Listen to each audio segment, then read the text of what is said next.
Добар ден, драги ученици, да ви се представам. Темелковска Виолета, наставник по техничко образование од Основно училиште Кузма Јосифовски Питу од Кичево. За денеска ќе ви се представам, односно ќе ви дадам вовед во содржините од првата тема техничко цртање со првата наставна единица видови на технички цртежи. Видови технички цртежи ќе ги наброиме. Прво, тоа е скица, технички цртеж кој што се изработува или е нацртан со слободна рака. Работилнички цртеж е цртеж кој што се изработува со помош на правоаголна проекција и со сите оние правила за кои што зборувавме лани, односно минатата учебна година. Монтажен или составен цртеж се изработува со помош на коса или аксонометриска проекција, а за вас во поново време со вашите нови технички изрази, попознато како 3D. Краен или склопен цртеж, кој што се изработува со помош на коса или аксонометриска проекција, исто така попознато во 3D.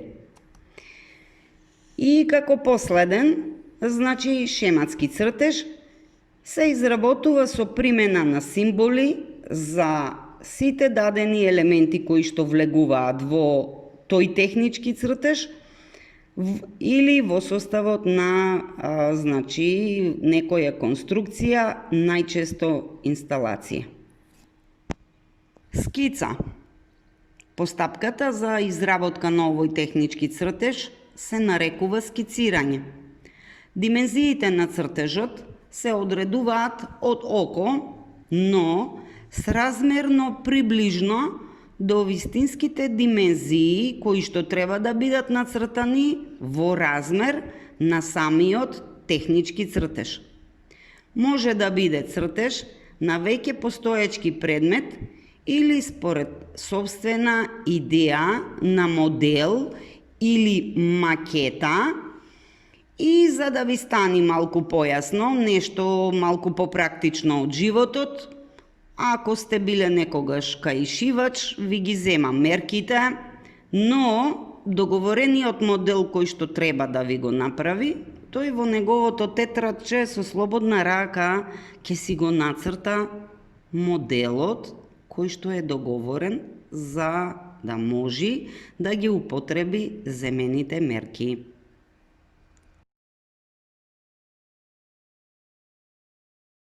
Еве неколку правила за скицирање.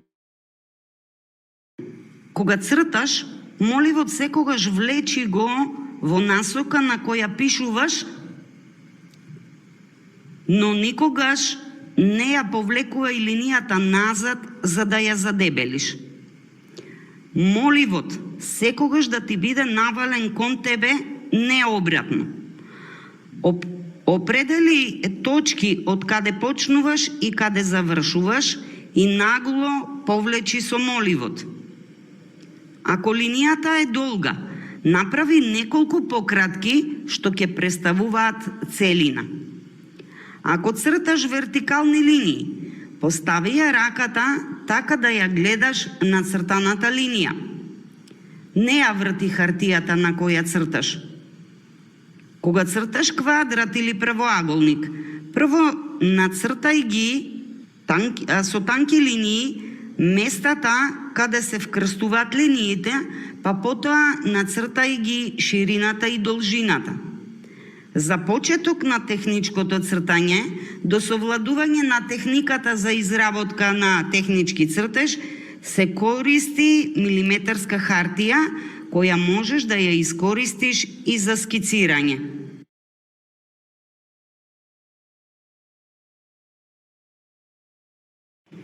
Еден од најупотребуваните технички цртежи во техничкото цртање е работилничкиот цртеж.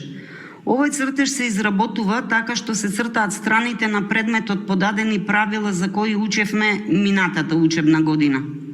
Зошто работилнички?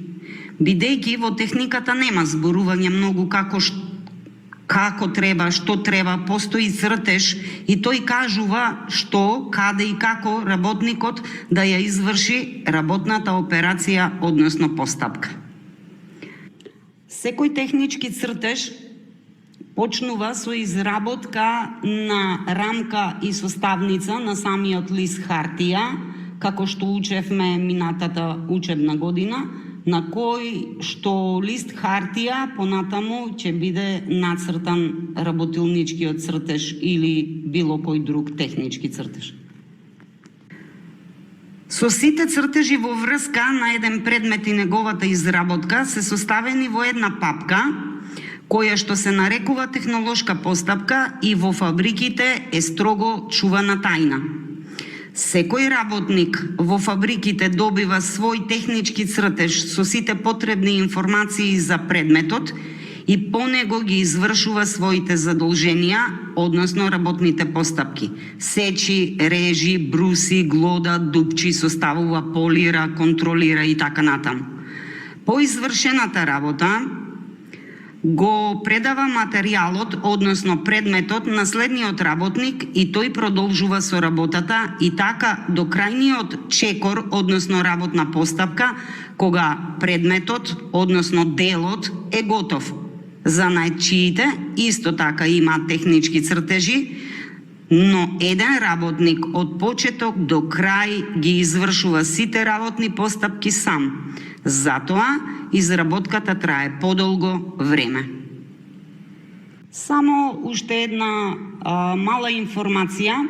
Значи, работилничкиот цртеж се изработува на обична хартија во молив и преку истата хартија се поставува така наречената пауз хартија, на која што се прецртуваат сите линии од веќе нацртаниот цртеж и се изработува со туш и се чува, значи, самиот цртеж во архивата на фабриката како оригинал.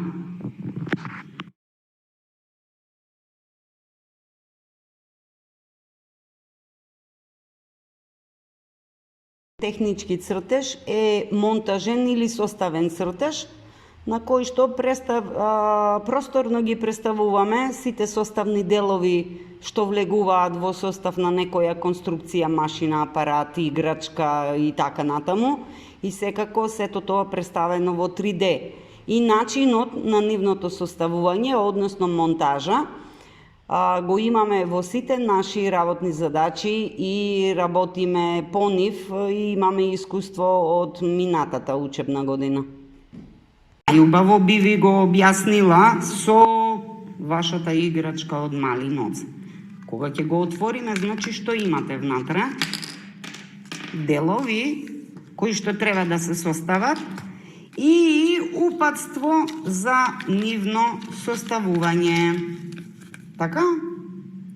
Еве, ова е вашиот монтажен цртеж кој што ви прикажува како составните делови да ги составите во една целина и самата постапка. Еве уште еден пример за монтажен цртеж и тоа од нашите работни тетрадки од ланска учебна година, каде што ни е прикажано како да го составиме, значи, бараниот дел, односно бараната конструкција или во случајов дигалката. Продолжуваме понатаму со видовите на технички цртежи, а ова соодветно на претходниот, значи е краен или склопен цртеж на веќе посочената дигалка. Крај од овие технички цртежи. Пример работилнички цртеж, во чиј состав влегуваат овие помаливе долу нацртани пресеци, односно тоа е детален цртеж кој што влегува во состав на работилничкиот за да го надополни значењето на самиот работилнички цртеж.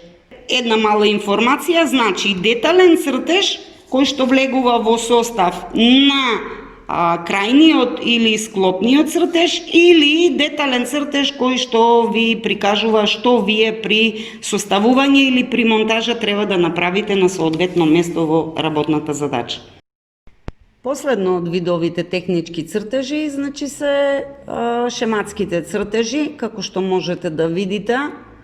Во електротехниката прво се изучуваат знаците и символите на сите елементи што се користат во електротехника, а на следните цртежи можете да видите како се составува, значи во електротехниката еден технички цртеж, така наречен или така наречени цртежи шеми или шема.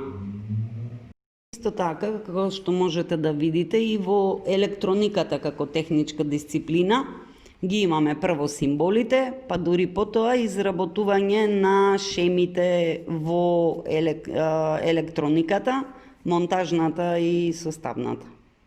Понатаму, значи имаме во градежништвото символи од градежните технички цртежи, градежен технички цртеж со вметнати символи во нив и накрај, значи, дел за внатрешно уредување во градежното техничко цртање или интериер. Што учевме денеска?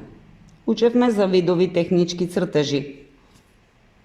Да ги наброиме: скица, работилнички цртеж, монтажен или составен цртеж, краен или склопен цртеж. Кога ќе ги искористиме сите овие, значи кој ни е крајниот продукт? Еве. Шематските цртежи ќе зборуваме следната учебна година, кога ќе учиме електротехника и електроника теми. Од оваа наставна содржина сакам да ви извлечам една порака, да ве предупредам дека секако додека учите да цртате и ги совладувате техниките на техничкото цртање, ќе грешите и тоа многу. Ќе искористите и употребите доста хартија, но хартијата знаете дека се рециклира. Зошто го кажувам ова? Бидејќи во ова време невреме кое ја најде цела земјина топка, треба да внимаваме секој од нас каде што можеме и колку што можеме да ја заштитиме природата, бидејќи нема замена за неа. На крај, домашна работа. Би ве замолила лично за себе, за вас, истражете на интернет занимања кои што им е содржина на работа и изработка на технички цртежи од било која техничка дисциплина, машинство, електротехника, електроника, архитектура и така натаму. Може би некој од вас ќе си го пронајди собственото занимање за во иднина. За денеска, за ова наставна содржина, значи толку од мене. Бидете среќни, весели и радосни, пред се здрави и се слушаме и се гледаме на следна наставна содржина.